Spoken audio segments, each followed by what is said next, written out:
केंद्र सरकार देश से गैर बासमती चावल के निर्यात पर $500 प्रति टन का न्यूनतम निर्यात मूल्य तय कर सकती है।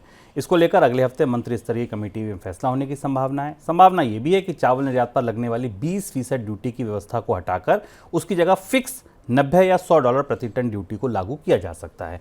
गैर बासमती चावल में फिलहाल देश में 20% एक्सपोर्ट ड्यूटी के साथ सेला चावल के निर्यात की अनुमति है। सफ़ेद गैर बासमती चावल का भी निर्यात होता है, लेकिन वह निर्यात सिर्फ सरकारी स्तर पर है। बासमती चावल के निर्यात पर भी न्यूनतम निर्यात मूल्य की शर्त लागू है। सर, क्या सरकार फिर से निर्यात खोल सकती है? ऐसी कम से कम नरम पड़ती दिख रही है सरकार। खरीफ की बुआई के आंकड़ों के आधार पर इस बात की संभावना बनती दिख रही है कि शायद चावल के निर्यात में फिर सरकार उदारता दिखाए।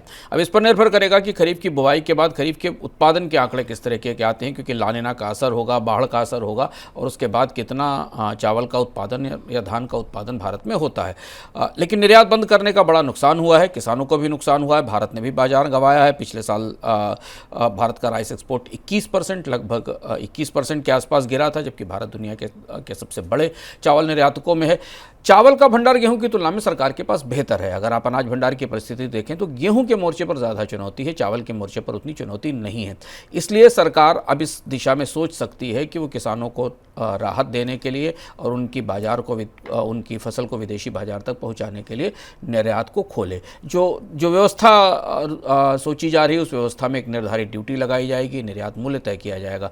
लेकिन अभी दुविधा बाकी है, क्योंकि अनाज की महंगाई रबी सीजन के बाद कम नहीं हुई है। खरीफ सीजन के बाद अगर अनाज की महंगाई फिर बढ़ने की संभावना दिखाई दी तो सरकार को इस फैसले पर रुकना पड़ सकता है। लेकिन जैसे ही निर्यात खुलेगा हमें कीमतों में थोड़ी बढ़ोतरी तो ज़रूर दिखाई देगी, क्योंकि बाजार इस बात का इंतज़ार कर रहा है। देश में यूपीआई पेमेंट के बढ़ते चलन को देखते हुए बैंकों की नज़र फिनटेक कंपनियों के क्यूआर कोड पेमेंट कारोबार पर है।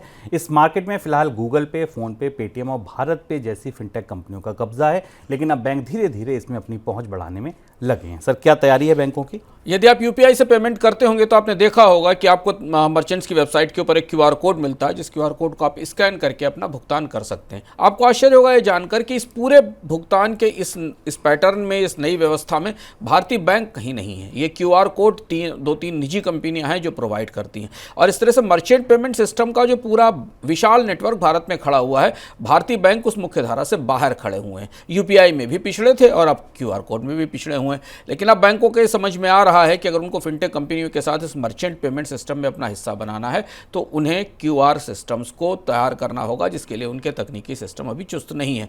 एचडीएफसी बैंक, एक्सिस बैंक और एस बैंक अब मर्चेंट फोकस्ड एप्लीकेशंस बनाने की तैयारी कर रहे हैं। भारत के बैंकों ने मर्चेंट फोकस्ड एप्लीकेशंस के बाजार में अभी बहुत सक्रियता नहीं दिखाई है, जबकि फिनटेक कंपनियां इसी रास्ते से बाजार में आई हैं, जिसमें स्मार्ट व्यापार, एक्सिस नियो, एस बिच जैसे नाम आपको आने वाले समय में सुनाई देंगे, जो डिजिटल पेमेंट ऑप्शंस और डिजिटल तरीके से पैसा लेने और भुगतान करने की सुविधा मर्चेंट्स को उपलब्ध कराएंगे, जो अभी मुख्यतः निजी कंपनियां ही उपलब्ध कराती हैं। जब भी आप किसी बैंक किसी शॉपिंग मॉल पर या किसी शॉप पर या गैस स्टेशन, पेट्रोल पंप पर भुगतान करने जाते हैं, प्राइवेट कंपनियां, फिलहाल प्राइवेट बैंक इसमें ज़्यादा सक्रिय दिखाई देते हैं। तो अगर उनके क्यूआर कोड सफल होते हैं और ये नीति आगे सफल होती है तो हमें इस बाज़ार में प्रतिस्पर्धा देखने को मिलेगी।